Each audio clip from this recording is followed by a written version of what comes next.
uzmete stari katalog, to časopis, što god. Uzmete onda 2 lista, ako je tanji jedan.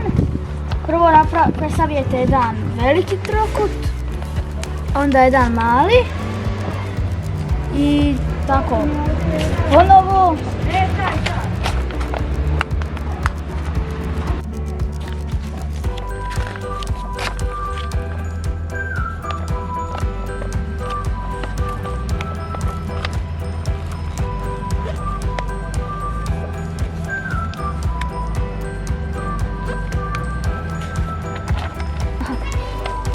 Složene listove blago savijte i kad ih se savijete dobijete stožac u obliku borića, jelke.